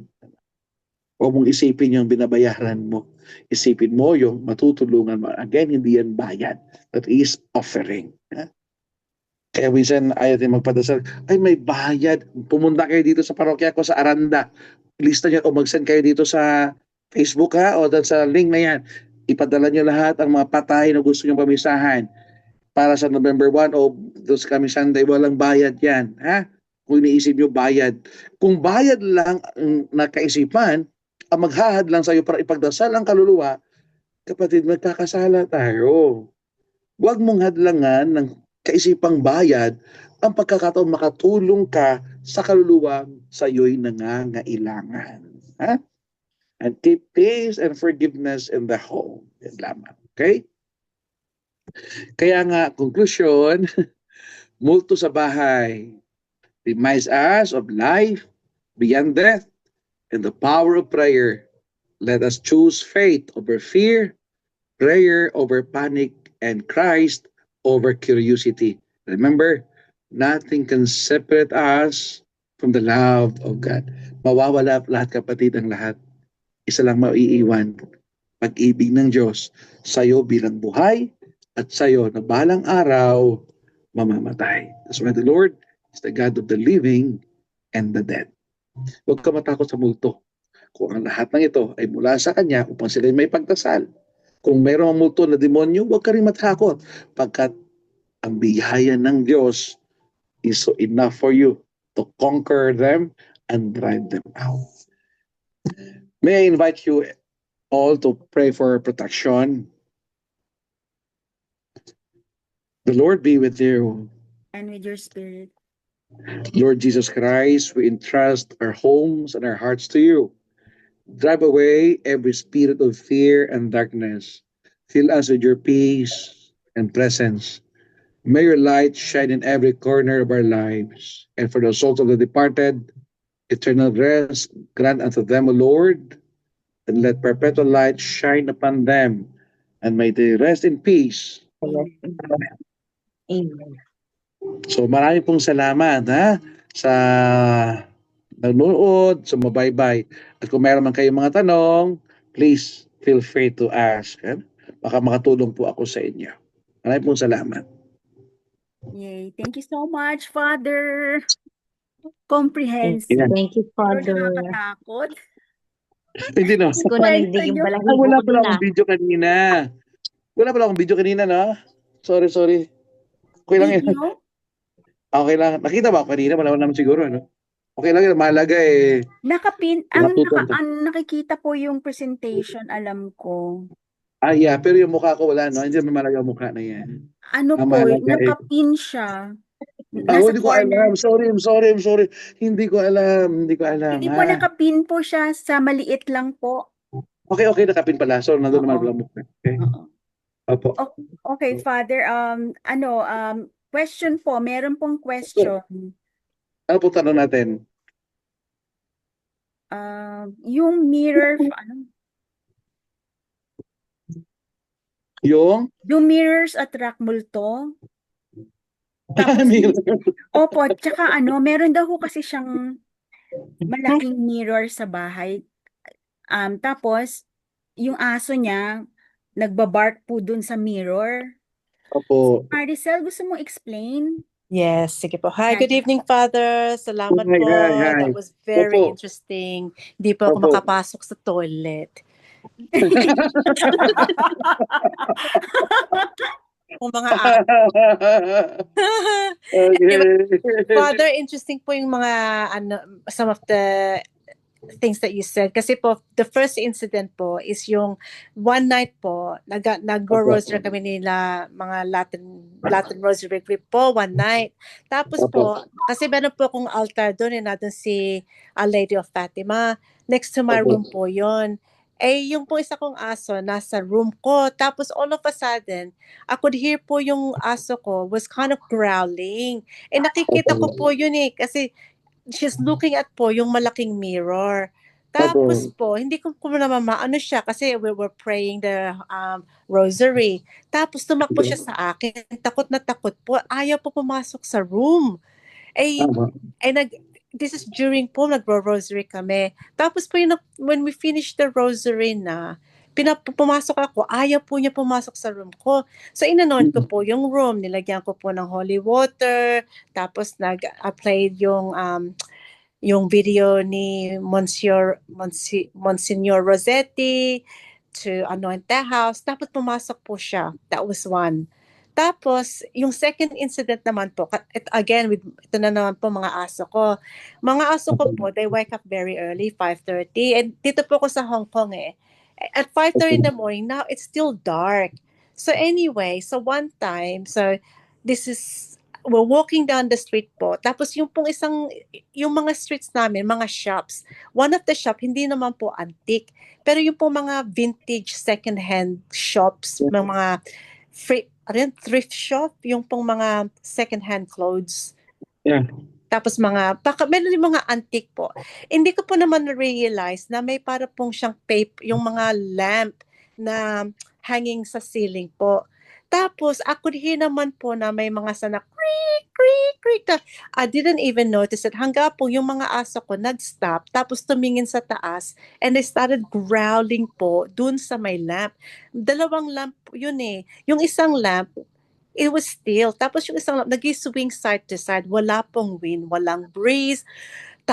Talagang, I was trying to pull nga po mga aso ko to start walking. Ayaw nila, talagang bark ng bark po sila. So we started walking po, pero yung mga dogs ko po, they kept looking back and barking because it felt like I was being followed. Hanggang po pumunta kami sa apartment ko, sarado na po yung mga, yung door ko. Tapos on the way home, nag-rosary, nag-Hail Mary, I did Our Father. Tapos I said to myself na, with the precious blood of, cover me with the precious blood of Jesus. All the way home talaga po, I felt like I was really being followed. Tapos when I got home po, I closed the door, tapos yung isa ko pong aso, nasa front door, as if she could sense na meron pong something outside my door. Yun pong, that's been probably the last, that was yung second incident, that was probably last week lang po. Tapos yung pong mirror, probably 2 weeks Okay. ago po. Okay. So, regards sa mirror po, Ate Marisa, hindi po nag-attract yun. Okay. Baka, infested na yung mirror itself. Saan ba kinuha yun? Saan ba nanggaling yun? Kung i-deny mo natin yung set aside mo natin yan, baka nakita ng aso kanyang image, kaya tumatakot siya, baka para bang akala niya ibang aso. Pero kung habang nagdadasal kayo, bakit tumatiming sa mga ganito? Baka yung mirror na yon infested. Na-shock nga po ako, magagalit pa multo, even though po nagre-recite kayo ng Hail Mary. Oo naman. Kaya kanina, sa presentation kanina, kapag nagdadasal kayo, may nagre-react, nagbabasagan, gumaganon. May presence talaga po doon. May presence po yan. With regards sa mga vintage, sabi mo, like damit, etc., tahon, yung mga gano'n, ito po ang bining ko sa inyo, ha? Nahilig sa ukay-ukay. Ha? Hindi po niyo alam kung sino may-ari niyan. Yeah. Okay? Hindi mo alam kung namatay na. o pinatay. At yung damit niya ay attached sa kanya yon. So, Mm. example kanina na yung isang bagay na nagpapakita yung kaluluwa, that kaluluwa led me doon sa bagay na yon to make me identify sino siya. That's why I asked the family, siya ba yun? Uy, opo, Father. So we're able to get the name and pray to the soul, at doon na naging at peace yung lugar, yung pamilya at ang kanyang kaluluwa. Mm. So, for example, meron pong isang kaso sa, hindi na babanggitin, pumunta siya sa isang lugar kasi pinangakuan siya ng kapatid niya na involved sa occultism, na ganito, Mm. bibigyan kita ng milyon kapag pumunta ka sa akin. So pagpunta niya, wala namang milyon, pero niregaluhan siya ng mga iba-iba, especially damit, including doon kanyang daughter, binigyan din ng daughter niya. Mhm. Pero pagsuot nila ang daughter niya ng damit, at maging siya rin, ng damit na binigay, nagkakasakit sila. Oh. Pero hindi lang yun. Yung daughter, nagsusuka, hindi niya maintindihan na naramdaman, at itong mother ay lumaki ang tiyan. Lumubo ang tiyan. Sabi ko, pupunta ba kayo sa kapatid niyo? Yes, Father. Di ba sabi ko sa'yo, huwag kayo pumunta doon? Kasi Father, offer siya ng pera. Bakit kayo nasilaw? Di ba sabi ko, i-abot nyo yun kasi nga sensitive pa ang case niyo at ang kapatid mo ay may involved sa occultism. Father, I'm sorry. Bakit naglobo yan? Ano ba binigay sa inyo ng mga kapatid nyo? Hindi namin maalam. Damit, may binigay ba? Yes, Father. Tanggalin nyo lahat ng damit. Patingin lahat ng damit. Ano mo, Father? Lahat ng damit pakihubad at ilagay nyo sa harap ko sa video. On video kasi. Mm. So, sa video, ano gawin, Father? Sunuga. Burn it. Father, sayang to, mahal to kasi may signature. Burn Mm. it. Sabi ko, with authority. Wala silang choice. They burn. Pag burn, pumutok lang yan. Nag-fart lang siya, umutot lang siya. Nawala yung laki ng tiyan Wow. niya. At yung anak niya, hindi nagsuka, gumaling na. At yung dito sa leeg niya, may tumubo na mga medyo chicken facts. Mm. So, pinalagyan ko ng holy oil. Pag lagay ng holy oil, pumutok po yung mga bilog-bilog na yon. At ang nakapagtataka, hindi tubig ang laman, buhangin. Wow. Ma-explain yung buhangin. Mm-mm. Yung tawag doon barang. Barang. Kaya sa mga ganyan, sa mga damit, vintage, kung ito ay hindi mo alam ang pinanggalingan, I discourage you. At kayo din, tayo din, may magbigay-bigay ng damit, huwag kayo magbigay ng damit na hindi nyo nalabahan. Ha? Please. At hindi nyo kakilala at katiwala. Kasi ang hindi nyo nilabhan, may mga pawis nyo yan, may mga buhok nyo yan. At kapag ang tao ay nainggit sa'yo, nagalit sa'yo, they can use that as tools para mabarang po tayo. Mabarang po tayo. Mm. Totoo ba ito? Yes, Father. Yes po, totoo po ito lang. Okay po. Ha? Okay, Pero yes. kung bago, Ay, tumatanggap po ako, no? Joke po, joke po. Okay po. Ano po mga tanong pa? May nabasa po kanina, sabi niya, Father, ang duwende daw ba ay kaluluwang ligaw? Sabi, may nabasa ko kanina, si Ogie, kayo ba? Kunti na nabasa kay Ogie eh. So, ano ba yung kaluluwang ligaw ba ang duwende? Hindi siya kaluluwang ligaw. They are demons. Wala pong duwende mabait. Ha? Like multo, na may mabuti at may masama. No? Yung duwende, they are all demons. Masama talaga yan. Father, may maputi po na mabait. Wala pong kulay yan. Maputi, green, pula, black, they are all demons. Ano? Don't be deceived. Don't be deceived. At na-encounter ko na po yung mga ganun din. Ha? Yung mga punso, totoo ba na may duwende ang laman o wala? Depende rin. May mga punso na may duwende, may punso na puro anay. Ano? Kaya kung natatakot kayo, better call a priest. O kung malapit ako sa lugar niyo, puntahan ko yun. Ha? Pero huwag kayo matakot. Don't be led by fear, but by faith. Okay? Kaya kay Ogie kanina, nag-pop up lang. Ano yun? So para hindi na kami mamimigay ng damit, masama pa mamimigay ng damit. Hindi. Hindi po masama. Sabi ko, pwede ka man magbigay.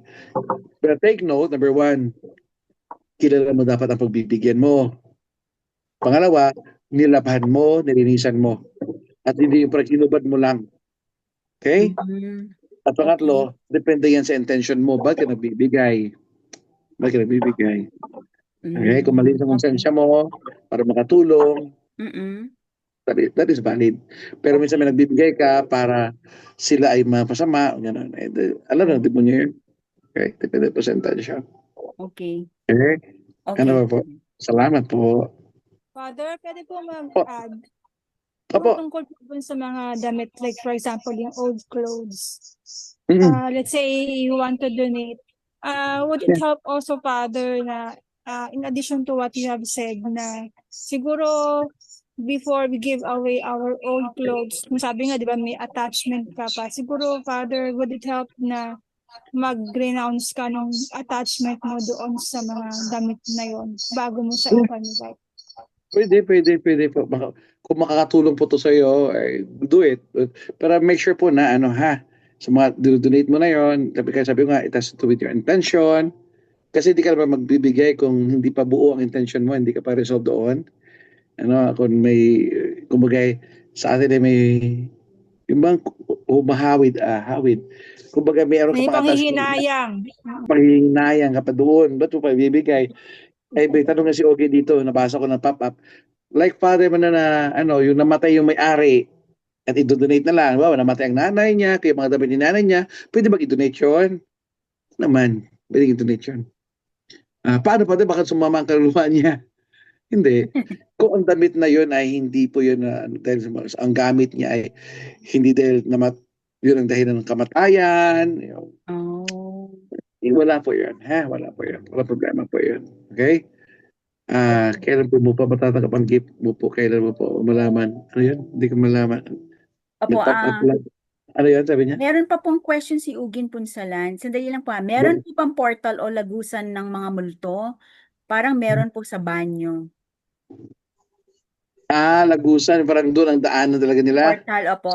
Meron daw po parang meron daw sa banyo. Okay. Actually, bakit banyo? Kasi isa sa mga tinitingnan ko agad pag pumupunta ko ng bahay, ano. Kaya when you ask me to bless your house is I really discourage you na huwag mag-freshener ha, walang pabango-bango. 'Di ba usually tayo mapino, ay magpa-bless tayo, paganda yun, linis, pabango-bango, kakaya kay Father. Mm-mm. Hindi ako doon para impress na okay naman po, maganda naman iniisip niyo, pero sa akin kasi kung deliverance siya or casting or exorcism, i-discuss ko po yung ganun. Para maramdaman natin, maamoy ko ano talaga meron doon. At isa sa mga tinitingnan ko yung kwarto, positioning ng septic tank at saka yung CR, yung headboard mo, may kinalaman kasi yan sa science. In exorcism, sa akin pag pinag-aralan, inuuna ko muna yung science. Magpa-doktor ka, ganito ka. Kung wala na lahat yon, ibang usapan na yan. So, pag-check ko man sa bahay niya, nanaginip ka naman sa lagi, na mangungot ka, nasaan ba ang headboard mo? Nasaan ba ang position ng CR? Pinapadrawing ko yan. Kung hindi po ako pupunta sa bahay niya, pinapadrawing ko yan. Okay. Check your house, ha? Sa mga nakikinig at nanonood. Opo. Kung ang headboard mo ay nakatuon doon sa may CR, sa may basin, or sa septic tank, don't have that kind of design. Ano? Dinidiscuss ko po yan. Kasi yung katawan natin sumasabay doon sa tubig. Kaya nalulunod ka. Okay? Kapag marami pong deposit ng water ang sa baba ng iyong uluhan, manulunod ka rin, mababangungot ka, gano'n, sleep paralysis ka, mas madali yun. Madalas mangyayari po sa iyo yun. Pero, kaya nga sabi ko, kapag may nangyaring gano'n, okay, try this one. Lumayo ka doon sa uluhan mo doon sa CR, sa basin, septic tank, as a deposit of water, ilipat mo yung ulo mo doon sa kabila o ibang posisyon. Kung may mangyayari pa ng ganyan, ibang usapan na yan. Okay? Kung malapit din sa batis, sa may current water ang gilid ng bahay mo at dyan ka natutulog, dyan din ang uluhan mo sumasabay, kapag nanaginip ka ng masama, okay lang. Pero kapag nilipat natin yung headboard mo at ganun pa rin, ibang usapan na yan. May Mm. presence na po yan. You know? Mhm. Kaya, yun muna paki-consider yung mga ganon. Yung positioning ng bed mo, ang CR, at saka yung yung septic tank. Or kung may press of water or kanal, o dati ba sa kinatatuyuan ng bahay mo kung saan ang higaan mo nandoon, ay dating may kanal dyan, or flowing of Mhm. water, diyan ba Opo. talaga dumadaan? Paki-check. Kasi alam niyo po yun, kasi kayo naman po nagpatayo ng bahay, o tinanong mo doon sa gumawa ng bahay. Kung kayo ay pangalawang bahay, pangalawang pamilya nakatira doon sa bahay, paki-check yung history mo ba? Meron akong pinuntang isang bahay. Father, din po ako makatulog dito. Bakit? Binili ko po ang bahay nito last month pa, last 3 months pa, pero hindi ako makatulog. Sige, puntahan ko. Pag-check ko sa bahay, may problema ang may-ari. Pag ilan ka doon sa may-ari, pag ilan ka, pangalawa, father. Okay. Ang may-ari nito, lagi nag-aaway sila mag-asawa kasi nakikita ko doon sa wall. Lagi nag-aaway ang mag-asawa at kung nakakamali, adik ba yung lalaki? Kasi gato-gato kasi sasabihin niya, gato-gato. Yes, father. Dapat na pinatay siya dyan sa bahay. And that's it. Kaya ang bahay ay nagkaroon ng sariling multo. Mm. Infestation na. So, pakicheck po yung mga nang ganun. Okay. Paano naman po yung mga damit ng mga nanay ninyo, ng tatay natin na namatay, halimbawa? Pwede bang i-donate? Pwede. Pero with respect naman sa mga Chinese, na mga kapatid natin, sinusunog nila yon, pati yung bed nila, etc. Kapag meron kang ganon, exercise mo talaga and pray for the soul of the dead person about na may-ari na po ng mga gamit na yan. Bawa, Mm. binibas pa ako sa isang lugar, for stories po yun, hindi sila, medyo problema ng finances nila, hindi sila nakatulog, lahat na.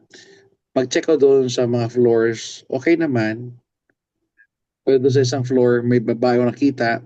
Sa ground floor, nakita ko doon, may dalawang kaluluwa, lalaki at babae. Sino ito? Ay, father, si ano yan, ganito, ganito, ganito. Bakit nandito sila? Pag-check ko ng mga nakakover, kanyung bed ito, sa nila yan, father. Okay, kaya paano nag-attach sila sa lugar sa bahay dito? Kasi ginawa yung bodega ang kanyang bed. Inisa natin, ayusin natin, gamitin ninyo. Unless burn it, gamitin ninyo. Unless natin. Payapa yung bahay. So, parang ganon. So, depende po sa intention po ninyo kung do-donate nyo, wala po masama yun. Hindi po masama yun. Opo. Okay? So, okay, Sis Juliet, Opo. nakataas po yun. Ang itatanong ko po, dalawa. Opo. Sinabi mo po kanina na pwedeng palaging i-bless ang bahay. Opo. Pero kung minsan, lalo na dito kami sa US, pwede po ba na ako mismo minsan palagian kong i-bless o lagyan ng holy water ang room, ang place namin dito. Pwede po ba ako kung wala Opo. ang pare? Wow, tita. Okay, paano po ba ako makatulong? I have actually a copy of prayer with me. Saan na ba yun? Sige, tita. I will look for that prayer, na tulad ninyo ay makapagdasal. Okay? Mm. For deliverance, hindi po exercise, but deliverance, authority as the owner of the house, asking the Lord to give you that authority to bless and deliver your house, I suggest, we can bless it online, yung inyong sacramentals, like the salt, dapat make sure that it is holy salt, tita, and holy oil, and candle, the sacramentals. So, I don't know when, please help me sa inyo, sa ating anchor o sa natin. Next time, let me know kung kailangan pa. We'll bless the sacramentals online. Pwede po yun. Just prepare these things and we'll bless it online. Pwede po yun. And I will teach you what to do and how to do it. Doon po sa mga bahay ninyo, especially sa Putita sa Malayo. To bless the headboard, to bless the post, the door, the entry and Mm. lahat ng entry po ng mga Lord ninyo para makatulong po ito sana sa inyo. Para Pwede pwede po po kayo. ba makuha kayo na minsan mabigyan niyo ako ng schedule para ma-schedule Opo, tita. online na Opo, ano? tita. Opo, Opo. tita. Hanggang makatulong po. Hanggang makatulong Opo. po. At saka isa na lang po. Opo. Sa ako po yung nagtatrabaho sa school, meron pong minsan parang yung langaw baga na hinahabol. Ano po ba yun? Yung parang minsan na yung bigla na lang merong langaw na parang hinahabol ka at bigla ka na lang kinakagat. Eh, minsan bangyaw. Tapos Ayan, ano, ayan. nag-pray po ako minsan na Saint Michael, protect me and cover me with the precious blood of Jesus. Tapos kukuhan ko po yung Saint Michael, Archangel, tapos Our Father, Hail Mary, and Glory be. Kukuha ako nun. Tapos makikita ko yung langaw, biglang manlalambot. Tapos, ayun, nahuhuli ko, napapatay ko. Pero, malimit po ako lagi nahahabol ng parang sa ulo, parang bigla akong dinadagit ng mga langaw. Ano po ba yun? Okay, tita. Sometimes. Actually, tita, nangyayari yun sa akin kahit kanina, no? Especially, depende po sa lugar. Kung if you are closer to the farmland or to the place nga may mga langaw, yung ganun. Pero ito lang, tita, paano ma-check yan? Number one, the pattern. Kung may pattern. The days, the time. Ha? Yun lang po, Yeah. tita. I-check mo na. Kapag nilangan ko ulit, gusto mo, kaya anong araw yon? Anong oras yon? Kapag may pattern yan, tita, ibang usapan yan. Opo. Nga, Okay. doon ko malalaman. Opo. Huwag ka agad mag-conclude tayo na, ay baka demonyo ito, no? Actually, sa mga experience ko, hindi langaw. More on mamot, dagadaga. Alam mo yung dagadaga? Yung ano sa Tagalog man? Yung alam mo yung, Bangyaw. Parang hindi yung, bangyaw. alam mo sa ilaw na yan, no? Yung mga ganun. Gamo-gamo.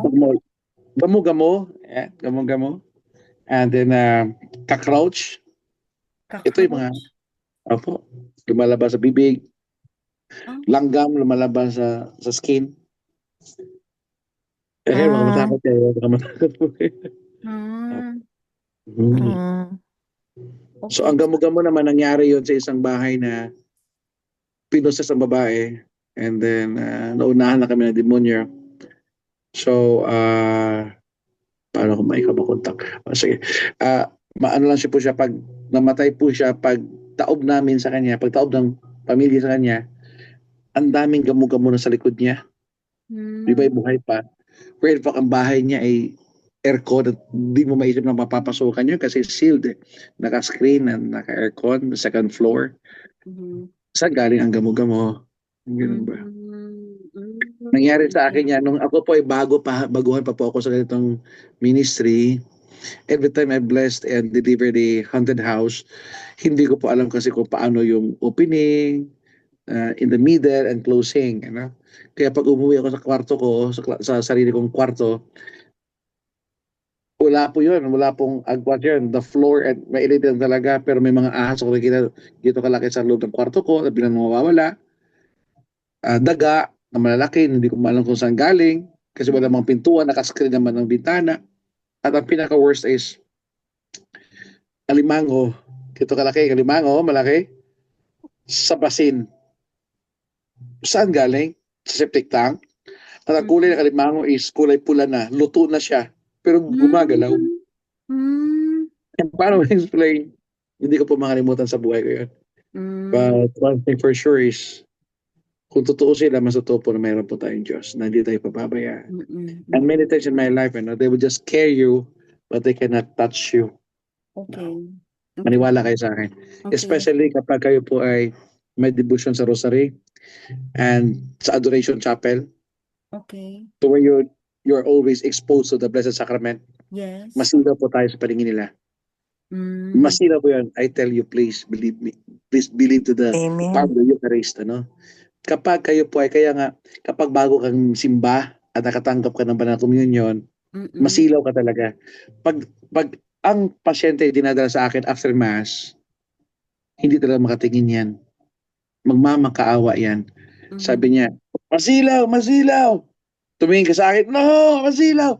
Bakit masilaw? Masilaw ka, masilaw ka. And that reminds me of what Jesus says. anyone who receives me, he remains in me and I in him. Ano po? Yes, Father. Kaya masilaw. Masilaw. At kaya nga, kapag nandun ka po, exposed ka sa Blessed Sacrament Rosary, ang dami kong experience na sa katabi, harap-harapan dito lang yung demonyo sa akin, yung mukha niya. Gusto kong suntukin, tumutupi lang yung kami niyang kamay na parang elastic. They cannot touch me. I am a sinner. I am a sinner. God knows that. But more than being a sinner is His mercy. Kasi doon mo makikita na, Bong, hindi ikaw yan, Bong, ha? Pero kung ikaw lang, Bong, alam kong maloko ka, alam kong sinungaling ka, Bong, alam ko na mayabang ka, Bong, alam ko na ang dami mong kasalanan. But I cover you because of my mercy. Till naawa na ako sa'yo. Amen. Amen. Kaya every time I have this kind of situation, tita, possession, after that na free na yan for 3 to 4 hours or 2 hours, depende sa case, hindi ko mapigilan umiyak. At iyak talaga din. Nahihiya ako sa sarili ko. At nagpapasalamat sa pagkakatao na sa kabila ng lahat, pinagbibigyan pa rin ako ng Diyos. Pinagbibigyan pa rin ako ng Diyos. Amen. So, ano po. Okay. Sister Juliet, okay na? Amen. Bigyan mo na lang ako ng link para kay Father pag Okay, nag-online. Opo, Thank you. link, okay. Sister Deselma, kasi kanina pa siya, tapos babalik tayo din sa questions po. Sister Deselma, Hello po. Good evening Good po, evening. Father, at sa lahat Good po. evening po. Good evening po. Father, ang tanong ko po is, 10 years ago, pumunta pa ako ng albularyo at manghuhula. Tapos sinabi Opo. niya noon sa akin na may darating poong sa bahay namin mga madaling araw, daw siya, kung baga sa ila ganun, magsabi sa ng tagbalay. Ganun po ba, Father? Tagbalay. Kaya nagising ako noon, nung madaling araw. Tapos narinig ko talaga, Father, kasi sa Iloilo po kami. Narinig ko talaga yung sumakit ang tiyan ko, nagising ako. Tapos narinig ko magandang boses ng lalaki. Tapos narinig ko na tagbalay. Ganun ang sabi niya, magandang boses. Sabi ko, yun pala sabi ng albularyo. Tapos sa fast forward po, Father, nalaman ko na yun na na mali po yun. Kasalanan. Na-confess ko na po yun. Pero yung tanong ko, Father, lately, ito lang, may naririnig pa po akong boses na parang tumatawag sa akin po. Ano Okay. po, Father? Thank you Okay. po. Thank you po. Tandaan po natin na ang confession po ay isa sacrament at maganda po 'yon. Maganda po 'yon. But it needs renouncement on our part. No? Kahit na-confess mo na po ang kasalanan, nandun po yung pagpapatawad. Pero at the end of the day, nasa renouncement po ko yun eh. Kung nag-renounce ka ba? O sinurrender mo lang sa Diyos without having that renouncement na from now on, Lord, hindi na ako maniniwala. Alam mo yung renunciation, ano? Halimbawa, meron po akong kaso, ng kaso na ang mama niya is, grabe. I have this case na 5 years po ang mama niya na walang kain-kain. Buhay. Maniwala po ba kayo noon? hirap. Di ba? Medically, that is impossible. Ano?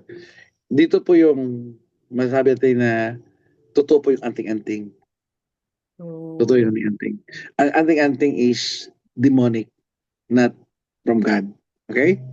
So ano po ito? So 5 years po na hindi makakain ng mama niya. Ang tawag sa amin sa mga aklan is pinar. Nagsasuffer yung katawan.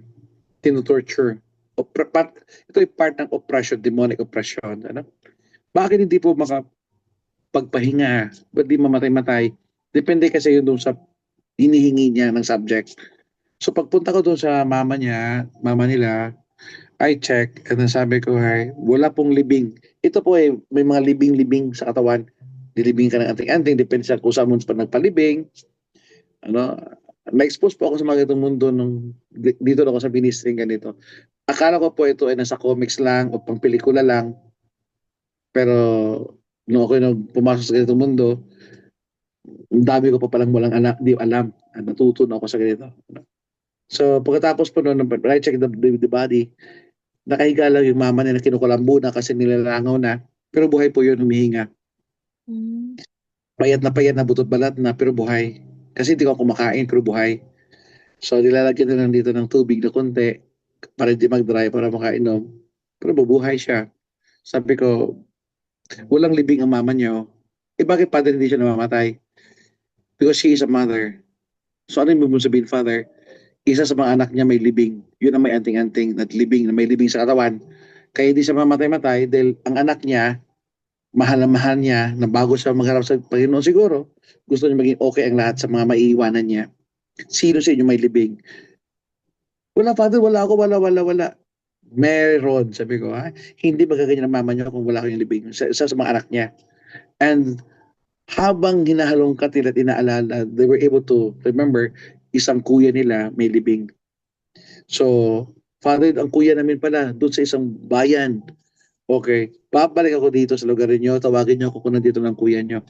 So the following week, umuwi nga yung anak nila, yung kuya nila na yun, at nag-meet kami. So it was Friday. So sabi ko, nag-discussion kami, negotiate, etc. More than 2 hours, almost 2 hours na. Ayaw niya, kasi baka manghina daw siya, inadmit na may anting-anting siya, may libing siya dito sa may kamay niya. Ayaw niyang pakawalan kasi yun ang kanyang pasandata daw, etc. Sabi ko sa kanya, tingnan mo naman ang mama mo nagsasuffer. Bakit ako pang dahilan niya? Oo, bakit ako father? Tiri ko, anak niya, nanay mo siya. Ang nanay ay kayang lahat gawin. Magtiis para lang magbago lang, maayos ang kanyang anak, di ba? Kaya, out of those many change of conversation, negotiations, pumayag siya. So, nagumpisal siya, ito sabi tuloy mo kanina, no? Nagumpisal, sabi mo nga, nagumpisal. So, after that, I prayed over deliverance, etc. Cutting the curse, cutting the bandage, etc. Ano? So, restless po siya kasi naninimbang siya kasi ano mangyari, baka sapian siya. Dami yung iniisip. Sabi ko sa kanya, pinarenounce ko na rin siya. Pero sabi ko sa kanya, after almost 1 hour kasi ang gulo-gulo niya, sabi ko, Manong, sabi ko, nag-renounce ka, nag-umpisal ka, pero hindi pure. Ito na lang ginawa ko, I surrender you to God, at ang Diyos na lang magbabasa sa iyo kung totoo ng intention mo, ayos sa sinasabi mo, pero ngayon, hindi ka totoo, kasi takot ka. Sabi ko, ang mahalaga, I prayed over you and I cut the curse. At if the Lord knew na ikaw ay open at takos na, kung buo na yung loob mo to surrender that anting-anting, mawawala na yung anting-anting na sa atin, matutunaw lang yan, at ang mama makapagpahinga. That was Friday. Umuwi na ako ng parokya ko, and then Sunday, Monday, Tuesday, Wednesday, he needs to go back to his province. Bago siya umalis ng bahay, bumalik sa mama niya. Mama, sabi niya, ito lang sinabi niya. Kasi ito kwento niya sa akin after the incident. Mama, sabi niya, kung ako naman talaga ang dahilan ng iyong pagsasuffer, sige ma, isunusurrender ko na to, sinusuko ko na to sa Diyos, anting-anting ko, bahala na, maniwala na ako kay Father, etc. Kung ano man, sorry kung ako magkasala, at dahil sa akin, nahihirapan ka. Tumalikod na siya. When he is about to step outside, ang kanyang pag-alis, marinig lang yung, and then his mom died peacefully. Namatay na. So, nung makita kami, iyak siya ng iyak, niyakap niya ako, Father, salamat. Kung alam ko lang na ako palang dahil ng pagpapahirap ng nanay ko, sana noon ko pa sinurrender ito. Hindi ako nang hina, walang bago sa akin. Isa lang, totoo pala ang Diyos at ang sinasabi mo. It's like this. Kahit ang umpisal ka, walang renouncement, totoo sa sarili mo na denied everything na hindi ko maniwala sa albularyo. Wala pa rin, babalik pa rin yan. Makakarinig ka pa rin. Ang pakikinig na yan, paramdam, amoy, ito yung third eye din. Ang third eye hindi lang nakikita. Pandinig, panlasa, amoy, these are also third eye. So ibig sabihin hindi pa, wala pa sigurong renouncement on your part, kaya hanggang ngayon nakakarinig po kayo. Yeah, yes po, Father. Kasi every month, nagko-confess po ako, Father. Pero ang renouncement, parang hindi ko na yun, matagal ko na siyang hindi po nagawa, Father. You need to know that na, meron nang may prayer po yan for si Sam na may renouncement. No, na Sa Blessed Sacrament po yon, Father, sa Hindi harap po. i-renounce? Hindi. Sa pari, sa exorcist, Ah, announcement. Tapos sa Ay, exorcist. sa exorcist priest talaga, hindi sa Blessed Sacrament? No. kasi ang Kasi, akala, i-close po niya yung iyong third Ah, eye. ah, Dapat i-close po yan. Lahat ng openings mo. oo, kasi may narinig ko tumatawag ng pangalan ko occasionally Sabi ko, matagal ko nang itong inaano, kahit Taga na saan po kayo? na-confess ko na at hindi ko na talaga ginagawa. Saan po kayo? Taga saan? Saan kayo ngayon? Iloilo po, Father. Sa Iloilo. Dito Try po to, sa Saudi. try to look for Father Lester Villa. And Yes po, ipa-close mo Father. yung third eye mo. Iloilo. Sabihin mo, pa-close ka God's ng will third po, eye. Father. Uuwi ako. Magkita Sige kami po. po. Sige po, pakiano sa kanya, pakipag-appointment ka sa kanya. Sabihin mo nagkausap tayo. At itong experiences Oh, mo, nakapag-umpisa ka na pero ganito pa rin. So wala siguro renouncement on your part. Paparenounce ka na yan and then cutting ng curse at closing of third eye. Yan ang gagawin niya. I-close po niya yan. sa harap pala ng Kasi, exorcist priest. oo, Okay po, Father.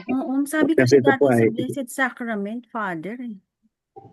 Oo. uh Kasi sabi sa harap ng Blessed Sacrament. Nag-renounce well, na rin ako one time, Father, sa yeah, harap ng Blessed Ah, Sacrament. hindi okay. po. So, dapat Kasi ito exorcist po ang priest. exorcism po kasi yun. Exorcism kasi yun. Po. Okay po. Okay. Iba Kasi, pa yung sis Yun lang iba po, pa yung Father sa Blessed Bong. Thank you Sacrament. po so much. Iba Okay, pa po yung sa okay. Blessed Sacrament. Kasi kailangan, tama yung sabi ni Father, kailangan extra-close muna siya. Then, i-close po Oo, yun. oo, hindi, May closing of third eye po tayo. Closing of third eye. kasi Father, pag hindi ka naman, kung punta ka lang sa dati, yung mga hindi naman talaga, mabigat, wala ka naman naririnig noon, halimbawa, pwede na sa Blessed Sacrament. Dahil nagpunta ka lang sa manghuhula ng kamay, or kailangan din exorcist priest. Okay. Kapag tayo po ay na-involve o na-engage sa mga occult practitioners, like nagpalbunaryo ka, Yung, na yung hula hinulaan ka, ka. lahat, better go to the exorcist. Okay, I see. Okay. Okay. Kasi hindi mo alam kasi kung anong ginawa sa iyo ng practitioner, occult practitioner. I see. Okay, Father. Okay. Thank you so much. Okay Sister po. Deselma, Thank okay you po na? so much, The Father Blessed Sacrament is just your part of your devotion. Ano? Na to meet, to talk to Jesus. Meron po ako, may subject po ako na sinasapian po siya o ino-oppress po ng demonyo. Every time pag ino-oppress po siya ng demonyo, hindi po siya makalakad.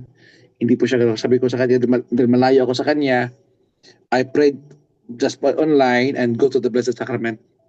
Pagbaba niya ng kotse, she could not move. So what she do is to drag herself going to the tabernacle. Sabi ko sa kanya, touch the tabernacle. Touch the tabernacle. Pag magpapaalam sa gwardiya, pumapay ng gwardiya, natatakot siguro sa mukha niya na kasi gano'n na, parang zombie na. Pag na-touch po niya yung kasi on phone ako sa kanya, pag nahawakan na po niya yung tabernacle, doon na siya naging normal, nakakatayo, nakabubog na ng normal yung kanyang mukha. Okay. All right. Thank you, Father. Ako. Okay, so mag-alternate tayo. Ang uncle daw po ni ML ay baptized Catholic na namatay pero kasi tuminiwalag sa INC. Ipinaalam daw po sa nanay niya at sa asawa niya na niya ay okay, medyo hindi ko maintindihan, Father. Ang uncle ko po ay baptized Catholic na namatay pong tiwalag sa INC back in 2023. Ipinaalam ko po sa nanay niya at sa asawa na niya ay pinayagan po ako na ipabless sa Catholic Church 2 years after namatay. May preparasyon pa daw po ba doon? Okay. Ang pagkakaintindi ko po sa tanong niya, Katoliko siya by baptism, pero nag-join siya ng INC. Yun nga lang, nagtiwalag siya sa INC. Okay? Opo, tumiwalag And po then, pinamisahan siya sa Katolik. Father, hindi Ayan. po siya napamisahan nung time po na namatay siya. Parang binurol lang po, pero wala pong misa, walang kahit ano. So, umaano siya sa isip ko, kaya pinaalam ko po dun sa lola ko, Right. bali, tsaka sa yung asawa ng uncle ko na iglesia, na kung pwede ko pong pamisahan. Tapos pumayag naman po sila. Pwede, Yun lang po pwede ba po kailangan yun. kong Pwede po yun. paalamanan? Pwede po yun. Pwede po yun. Okay po. Pwede Thank po you yun. po. Kahit na ano po, ibang religion po ninyo, no? O sino man, and then gusto mo ipagdasal, pagbisahan siya, namatay siya. Pwede po. Pwede po. Actually, what you're doing is extra mile. Salamat po talaga sa gesture ninyo. That's why our religion is the language of love that goes beyond religion. Kasi unlike them na, sorry ha, with all respect naman sa nila, ibang paningin nila sa sarili nila yun sa atin no? Kaya sa nila, hindi naman natin pinamisahan sa Katoliko nga dahil nga INC siya, no? Kaya walang siya, INC siya, unless that person professed, misahan niyo ako sa Katoliko. May misahan talaga yun. Pero kung siya po ay INC, kahit hindi po siya namisahan sa Katoliko, kasi INC po siya, and you offered prayer or mass to that soul of the person, kahit anong religion niya, valid na valid po yun. Valid na valid po yun. Remember in the Holy Week, we kneel down, we stand, we kneel down, we stand, remember that portion, para sa mga hindi naniniwala kay Kristo, para sa mga hindi naniniwala sa Diyos, we pray for them. We pray for them. Opo. Kaya marami pong salamat sa ginagawa ninyo. Okay. Maraming salamat. Okay, tapos punta po tayo kay good evening po, Father. Kailan po matatanggap ang gift mo po? Good evening po, Father. Kailan mo po natanggap ang gift mo po? Kailan mo po unang nalaman na may gift ka? Kayo po ba ang tinatawagan ng ibang exorcism priest para malaman ang source ng infestation? Father, hanggang anong oras po kayo pwede pala? Before you answer, 10:25 na po. Opo. Hanggang 10. Hanggang Okay lang. 10:30? Wala makakatulong. Hanggang sige po. So, yun po, sige. Let's give okay, sige po. Wow. So, anong pong sagot doon, Father? Kayo daw po Pakiulit po. ang Kasi nagulit ako dito, may nag-pop up kasi dito. Yung pinsan ko, doktor na, nakapasa sa medicine. Lumabas pala yung yung medicine result.